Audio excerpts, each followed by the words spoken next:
Continuamos en Cine Corto, el infinito universo del séptimo arte.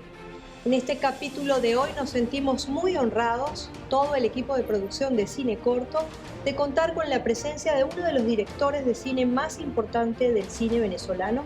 Nos referimos al maestro Luis Alberto Lamata, quien ha sido el exponente de las producciones de cine histórico más importantes de nuestro país. Muchas gracias.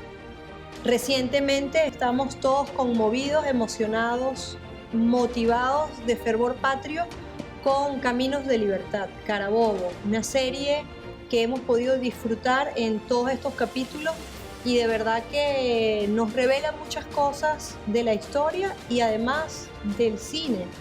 ¿Cómo ha sido esa experiencia de realizar esta serie que ya trasciende las fronteras por la expectativa que se ha generado en torno a ella? Mira, fue una experiencia muy hermosa porque me acompañó un equipo técnico, un elenco absolutamente entregado a la idea, entregado al proyecto, dispuesto a superar todas las dificultades que sabíamos que se iban a presentar porque nunca hay una producción sencilla. Estamos hablando de una serie de 12 horas, que es bastante, que además, si tú entiendes que estás reproduciendo una batalla donde tú tienes caballos, extras, la serie se pasea por distintas épocas en las vidas de los personajes, entonces se mueve en el tiempo. Al final terminamos recorriendo, yo creo, en el caso de Caracas, todas las casas coloniales que existen, todas las locaciones posibles, y en Tinaquillo, donde se reprodujo la batalla de Carabobo, por supuesto también le sacamos el jugo durante el mes y pico, ¿no? Y Camino de Libertad seguro que nos va a llevar a otras producciones, a otros retos. También me gustaría saber cómo ha sido la construcción de esa historia y si esa historia siempre va a dejar la puerta abierta a otras historias que tienen que ver con ese periodo de nuestra... Mira, esa es nuestra aspiración. De hecho, yo siento que ahí hay un testigo que es importante que pudieran recoger otros realizadores, otros productores. Pero ¿cuál es la idea? Es decir, yo siento que nuestra historia, en términos audiovisuales, en términos dramáticos, narrativos, debe estar en nuestras pantallas. Que es preciso por una cuestión de soberanía, de identidad, de conocernos a nosotros mismos, ser capaces de mostrarnos, de contarnos, de pasearnos por Carabobo y lo que ocurrió después y lo que ocurrió antes. Yo, por supuesto, además está decirlo, mira, tengo una especial debilidad por el cine histórico, es decir, y historia es lo que tuve yo la oportunidad de estudiar en la universidad, es decir, siempre me debatí entre las dos cosas y al final la vida me dio la posibilidad de encontrar un punto de síntesis entre ambas disciplinas, que es interesante porque la verdad siempre me gustó el cine histórico. Era un cine que me interesaba y el cine siempre me interesó mucho. Ojo, yo soy un defensor de que el cine es importantísimo y el cine venezolano incluso, que tenga siempre la mayor variedad posible. O sea, ahí cabe todo. Lo contemporáneo, la comedia, el drama, el terror, el suspenso, todo. Pero yo digo siempre que por lo menos algo de ese cine debería estar siempre ocupado de nuestra memoria, de contarnos cinematográficamente. ¿Por qué? Porque eso tiene obviamente una difusión distinta a la difusión que pueda tener el libro escolar, que es fundamental, que es importante, o distinta al ensayo que puedan producir los historiadores. A mí me gustaría vivir, y creo que de alguna manera se va logrando, en una sociedad que esté consciente de los pasos que ha dado en el pasado, de los aciertos y los errores que ha cometido, que sepa sobre sus personajes, sobre sus verdades y sus mentiras, que necesariamente van a estar siempre en discusión. No hay una historia definitiva. Incluso en términos de cine, yo creo que cada generación debería encontrar la manera de echar el cuento de sus personajes. Personajes que muchas veces son los grandes nombres de la historia. Me voy a referir a mis películas porque obviamente lo más cercano que tengo, pero yo disfruto mucho no solamente de acercarme a la vida de Miranda, de Bolívar, de Boves. Me interesan también los personajes anónimos, los personajes de a pie. La esclava Su, por ejemplo, el sacerdote Santiago en Jericó. Capitán y Mudita en Desnudo con Naranja, que son personajes que se mueven dentro de la historia, pero que en definitiva son personajes anónimos, que merecen que sus historias sean contadas también. Y conversaba en estos días, usted hacía una afirmación categórica que la recoge también ahora mismo, que tiene que ver con la soberanía. ¿Cómo entendemos todo desde el espectador, la industria, el Estado, el concepto de soberanía en lo audiovisual?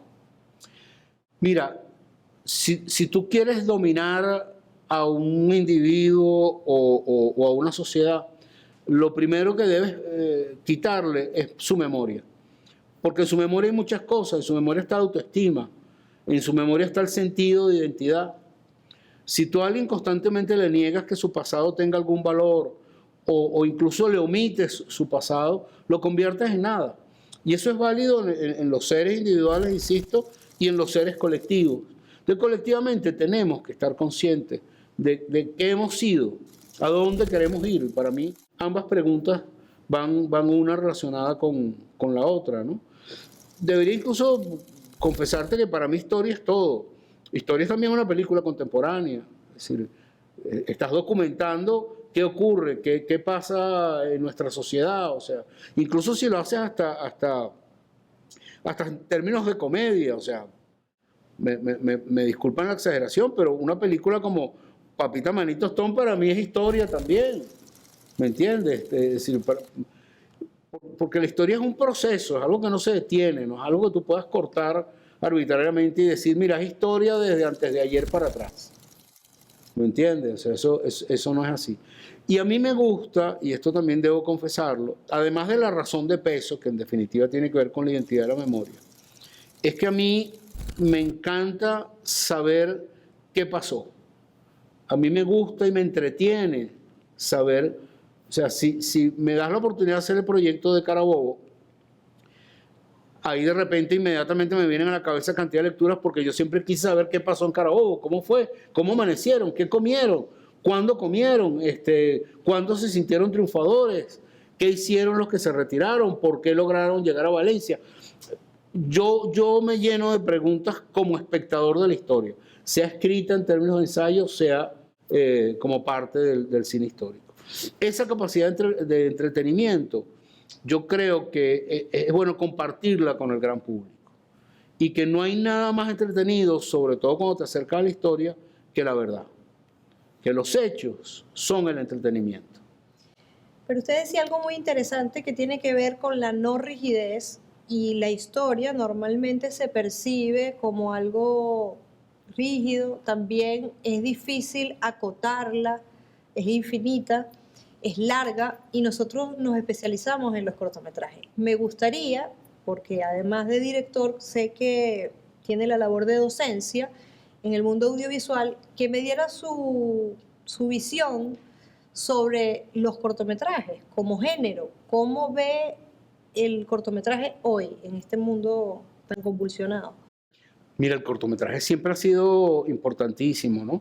Uno a veces tiende a verlo como un poco la puerta de entrada a hacer el largo, pero el corto tiene una vida en sí mismo que es fundamental. Es más, yo te confieso algo, en algún momento yo tenía ganas de hacer unos cortos y me inventé una película que se llamó Parque Central, que la estrené hace muy poco. Y en el fondo son cuatro cortos unidos porque todos ocurren en Parque Central y cuentan un poco la historia de Parque Central. Porque es muy sabroso hacer un corto. Tiene una dinámica muy distinta a la del largo, incluso dramáticamente. Es decir, el corto nunca es un largo pequeño, un corto es un bien en sí mismo. Y eso siento que es muy, muy interesante. No debería decirlo porque uno nunca habla de los proyectos que no ha hecho todavía, pero tengo por ahí un corto histórico además. Un corto que tiene que ver con una situación histórica y que siento que yo estaba tratando de hacer un largo de eso y no es un largo. Él me pide ser un corto. Es como siento que está la historia más precisa. Vamos a ver si se me da. Yo creo mucho en tener proyectos y irlos empujando. Pero cuéntenos los dos cortos que usted realizó para también inspirar, porque el sentido de este programa también es inspirar a los más jóvenes realizadores en este mundo. ¿Cómo fue esos cortos del 84? del 86. Ujú. Aunque se estrenó en el 87, pero realmente estaba listo en el 86. Mira, pues fue una experiencia muy, muy especial. Es decir, yo tenía muy poquitos recursos, había hecho un largo como asistente de dirección. Me pagaron, no había con qué pagarme, entonces me pagaron con unas latas de película. Yo aproveché esa lata de película. Estamos hablando de una época donde no existía el cine digital, era el cine fotoquímico. Y por contar rápido una anécdota, eran 5 días de rodaje, de lunes a viernes, rodamos el lunes, el martes, y el miércoles llegó el aviso del laboratorio. Todos éramos nuevos en el corto, digamos en la función que estábamos haciendo. Y el compañero que estaba de asistente de cámara había puesto la película al revés. Y perdimos el lunes, el martes y el miércoles. Entonces yo tenía menos de la mitad del dinero, menos de la mitad de la película, y ahora quería hacer un corto. Y lo hicimos. Yo siempre he tenido la suerte de tener equipos patria o muerte con los proyectos, y sacamos adelante ese corto que se llama Félix, o sabe usted cuánto gana un cajero.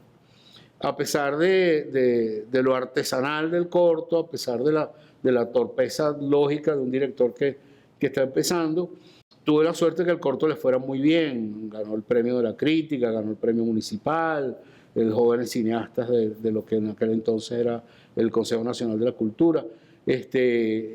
Y claro, ahí me hicieron un daño porque me provocó seguir filmando, pues. Claro, no es el único premio, también está la ópera prima de Biarritz con Jericó, que es la gran obra, la gran referencia también de nuestro cine histórico, muy pertinente en estos momentos donde revisamos la descolonización. ¿Cómo fue Jericó? ¿Qué recuerdos tienes de Jericó? Mira, muchísimo. Ese fue mi primer largometraje. Me ha dejado muchas satisfacciones. Alguien pudiera pensar que es solamente por el hecho de los premios, pero no es así. Los premios son un azar muy, muy particular. Jericó en ese sentido fue muy bendecida con cantidad de premios. Si algo yo le agradezco a Jericó, y lo confieso sin ningún rubor, es que se convirtió en una especie de agencia de viajes. Mi esposa lo llamaba Jericó Tours, porque nosotros enganchados a Jericó, porque le invitaban a festivales aquí y allá, le dimos la vuelta al mundo, es decir, desde China a Rusia, a la India, aquí más cerca, o sea, estuvo por todos lados. Y había otra cosa que mi esposa recordaba mucho también. Al final hay un parlamento de la película que decía Jericó no ha caído, no sé qué. Y entonces, cada vez que nos invitaban a algunos de estos festivales, Lourdes decía Jericó no ha caído, porque además era como interminable, o sea, pasaban los años. Yo guardaba la película, guardaba las latas de película en el maletero porque ya estaba incomodando en la casa, y de algún lado pedían la película. Estamos hablando de una época en que tú no podías mandar un pendrive o podías ir por las redes. Tú tenías que viajar a los festivales con las 5 latas de película que eran de este tamaño, que pensaban una barbaridad, y con esas películas tenías tú que ir a los festivales. Eso duró muchísimos años. Entonces, mira, puede sonar frívolo y trivial, pero yo le agradezco mucho eso a la película, porque uno hace cine fundamentalmente por el placer de hacer cine, eso es algo que tengo muy claro, pero todo eso que ocurre después es parte de la vida, entonces le debo ser agradecido a Jericó. Y una vida que viaja rápidamente, ahora todo está viajando a una velocidad que nos desconcierta y tiene que ver con las redes sociales, nuevos formatos, la capacidad de transmitir películas por plataformas, por demanda, superados todos estos rollos del cine analógico. ¿Cómo ve Luis Alberto Lamata esa estética nueva que surge a raíz de todo este cambio de época? Mira, por supuesto se abren una enorme cantidad de posibilidades hoy para producir. Hoy es mucho más sencillo lograr la realización de lo que sueñas. Pero la contraparte de eso es que hoy en día es mucho más difícil distribuirlo. Es decir, hacer cine siempre va a ser difícil.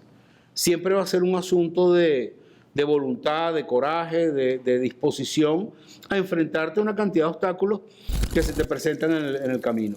Las dificultades de estas nuevas generaciones son distintas a las que yo tuve cuando comencé.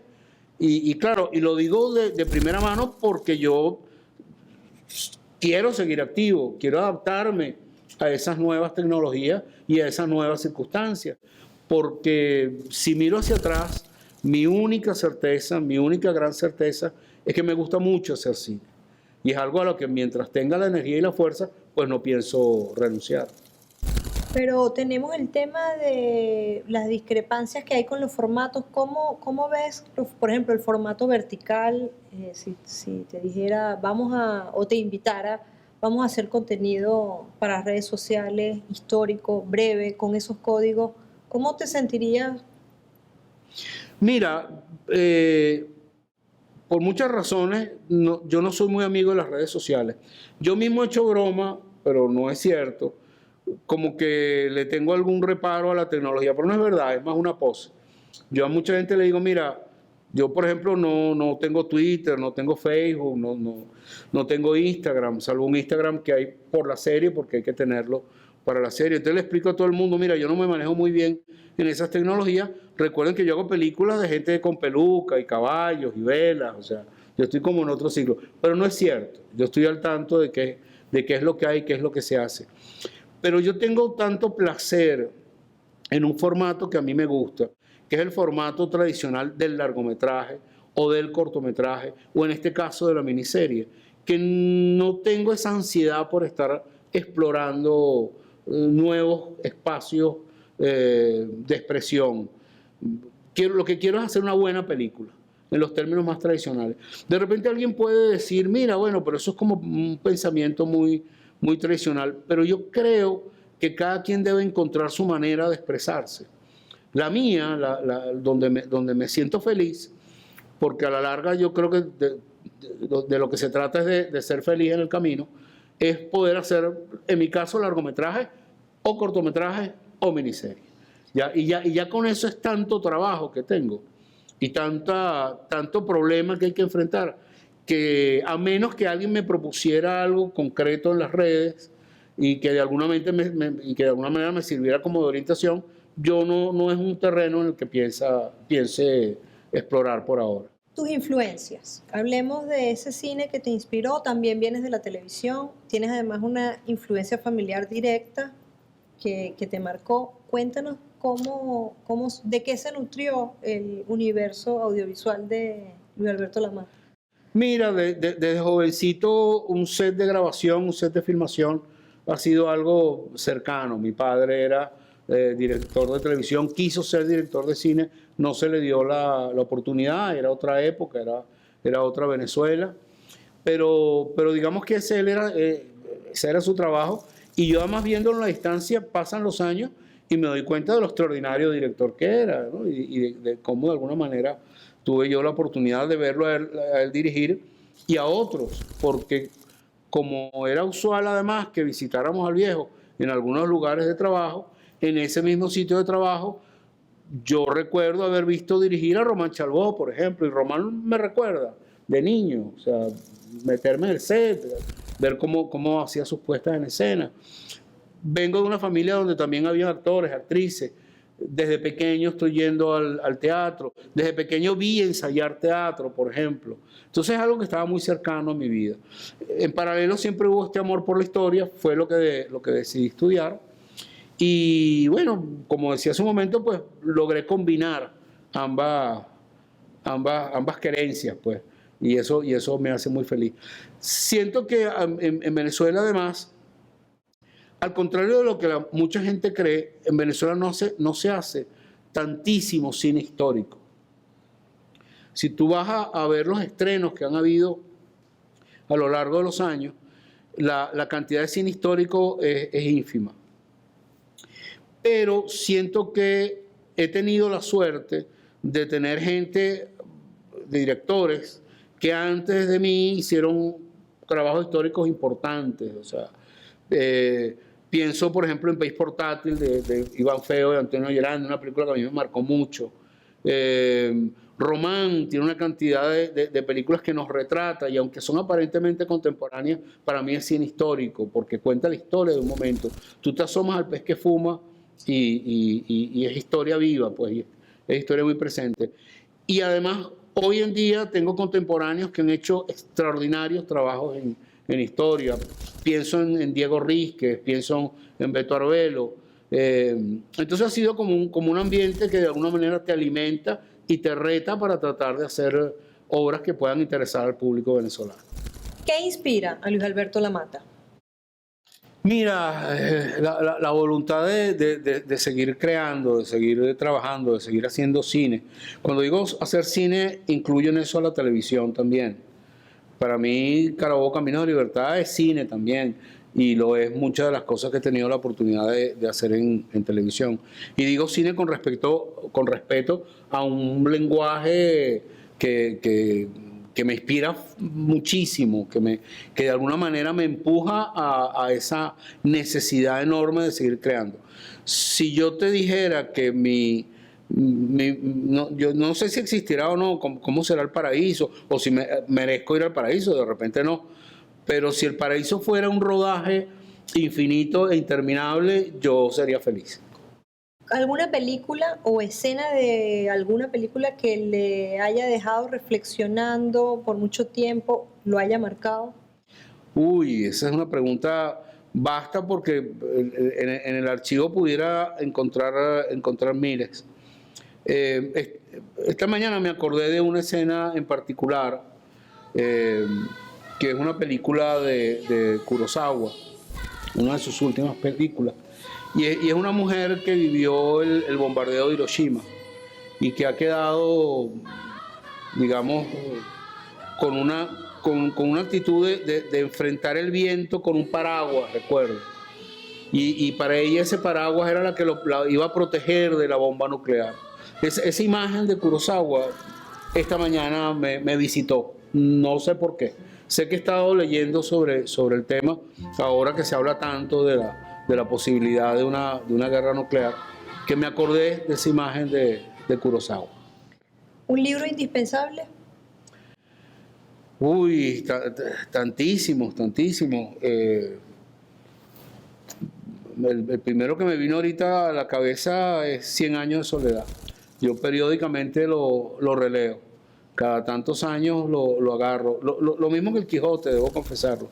Son libros que me agradan. Entonces, en este momento que estuvimos en pandemia, que teníamos que llenar un espacio en la casa, dije, oye, es buen momento para releer 100 años de soledad, releer el Quijote.